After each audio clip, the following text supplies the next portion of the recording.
Welcome to the Camden County Chamber of Commerce's Get in Your Business podcast, your go-to source for all things small business in Camden County. I'm your host, Allison Shores, and each week we'll be diving into the heart of our community, bringing you inspiring interviews with local small business owners, insightful discussions on issues that matter, and the latest on events that could impact your business. Plus, don't miss out on our expert tips to help your business grow and thrive. Whether you're a budding entrepreneur or a seasoned business pro, this is the podcast for you. So let's get down to business.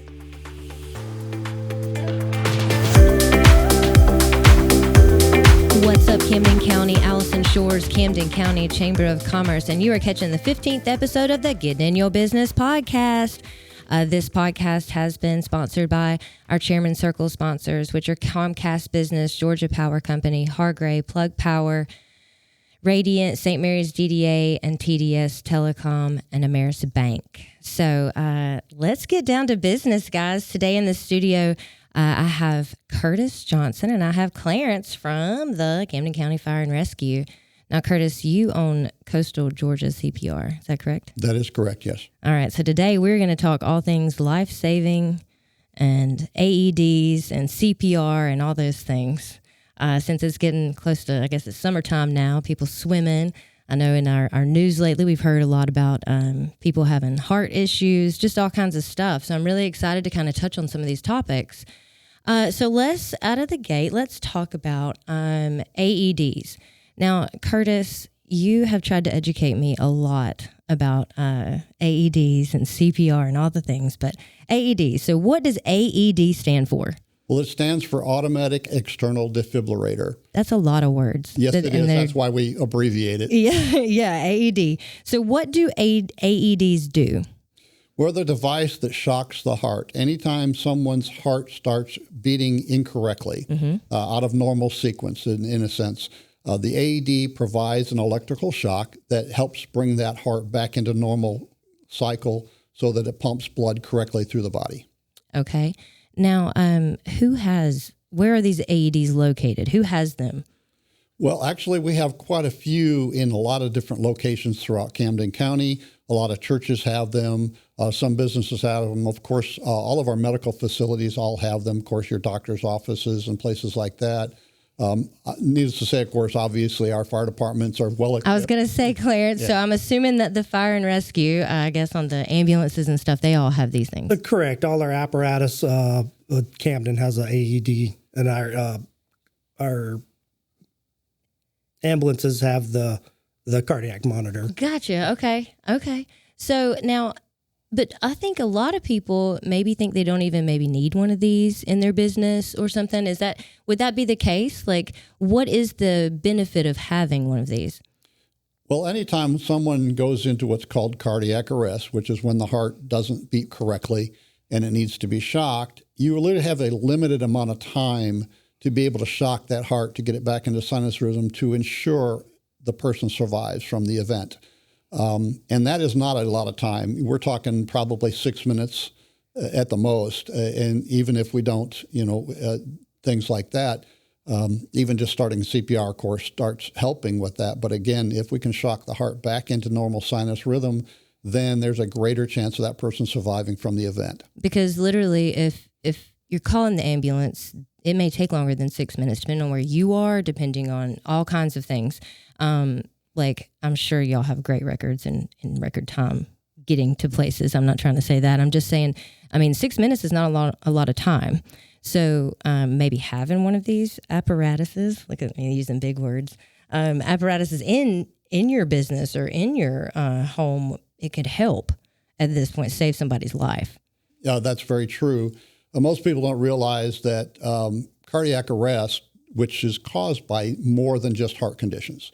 It's caused by drowning. It's caused by choking. It's caused by sudden impact. See, I'm glad you got into that because I was going to say, how am I going to know if somebody's in cardiac arrest? Basically, they're not going to be responsive. At all? No. You tap and shout on them, and they don't respond in any way. They don't move. They don't blink. They don't make any motion. And you find out they're not breathing. There's a good chance they're in cardiac arrest. Okay. So is that true for you guys? Yeah. So usually the call comes out for us. Mm-hmm. We respond, and usually to help buy time for that defibrillator, if it's not accessible, is the CPR. portion of that. That helps to keep the blood flowing, get the blood to the brain, buys us time to get on scene, or a defibrillator or AED. So really, knowing CPR, having an AED is really the way to go in helping until help gets there. Correct? Is that correct in saying that? Okay. Definitely, yeah. Okay. So now, Curtis, I have learned way more about CPR than I've ever wanted to know, which I think is great. But you are such a wealth of knowledge when it comes to this, and you're super passionate about people knowing how to save somebody's life. So talk a little bit about CPR and how you got into CPR training. Well, I've finished up 2 careers. My first one was when I first joined in the Navy in 1980. Mm-hmm. And in my time in the Navy on the submarine force, I actually became a volunteer firefighter and EMT. And I maintained that through my rest of my Navy career until I retired. So right off the get-go, way back in the 80s, mm-hmm. I had a passion for wanting to help people, wanting to serve our community, doing what I can to help save people's lives. After I retired from the Navy, I eventually went to work at the Trident Refit facility here on our base, mm-hmm. and ended up in the safety office and took over the responsibility of the CPR training. So I've actually trained for over 10 years for the federal government on the military base, training people how to do CPR because of their job requirements. And then you decided? And then I decided that we needed a more consistent, readily available source of training in our community. Not that there aren't other people in out surrounding there. areas. Surrounding areas, yes. Mm-hmm. Mm-hmm. And so I just went ahead and decided to establish this business. Back in 2019, while I was still working for the base, I did this part-time. Retired last June, and now I am actually full-time. I have clients that drive 2 hours to come take my course because there's just nothing like what I do available within probably 50 miles of here. Well, you're really good at getting people in as soon as, their certification lapses or is about to lapse. You're really good about getting them in and really getting that taken care of. And that's the benefit of being full-time. Yeah. We have a lot of instructors in our area, but a lot of them, again, either do it for the company they work for or they do it kind of off and on whenever they have time to teach a class. And, having somebody who does this is what they do. Yeah. So, yeah. So now, Clarence, how did you get how long have you been with the fire department? How did you get? Started in the Navy in 98. Oh, wow. Became a volunteer under Chief Peoples and transitioned to the fire EMS world in 2001. So you've been doing this for a while. For a little bit. Just a not little bit. Not compared to some of my OG friends. Yeah, awesome. I love having both of you guys in here because you have, 2 unique perspectives on things, but you both can agree that, any way we can save a life, let's do that, especially with CPR and AEDs and being prepared. Now, if people are interested in getting AEDs, maybe for their business or for their church or maybe some of our different, civic clubs here, if they're interested in purchasing an AED, is that something that they can go to you for? Yes. Yeah, I am a distributor for all 6 major brands. And so I have access to be able to deliver those. Just a case in point, we had a local medical clinic open up, and the day before they opened, I stopped by. I said, okay, you're ready to open. I know all your people are training CPR. I said, just let you know I'm here to support you. And I said, so where's your AD? And they said, well, that's going to be 6 weeks before we get it.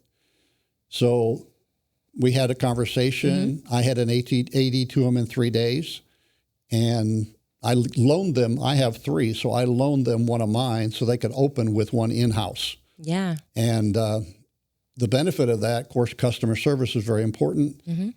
I actually am their instructor for all of their people now for 6 locations. So, Gotcha. Customer service is important. But yes, I have access to get them quickly and get them in sight where they need to be.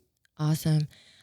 Is there, if anybody is interested in some of these classes, because I know you've got several different classes, whether it's babysitting courses or new parents, you just kind of cover the gamut. So how can people get a hold of you for that? Well, they can actually sign up for my classes on my website, which is coastalgacpr.com.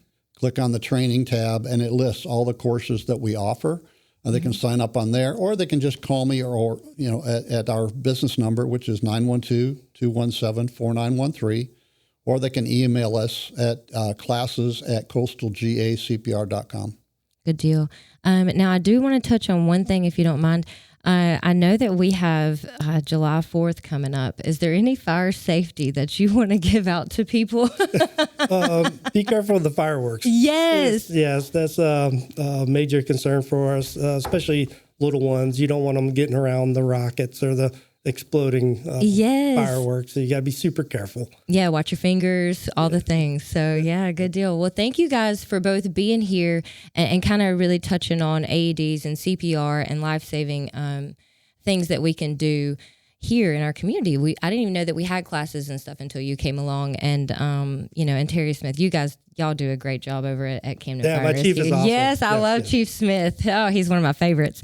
So anyway, thank you guys for both being on here. Is there anything either one of you want to say before we get out of here? Thank you for having us. And thank you for the citizens and the residents of Camden and the people traveling through our county. Yes, awesome. Yep. And again, thank you for allowing us to come. Again, we just want to encourage people, understandably, we're not about doing this for our benefit. We're doing this to make our community better. Absolutely. Absolutely. Well, thank you guys so much. You have caught the 15th episode of the Getting in Your Business podcast.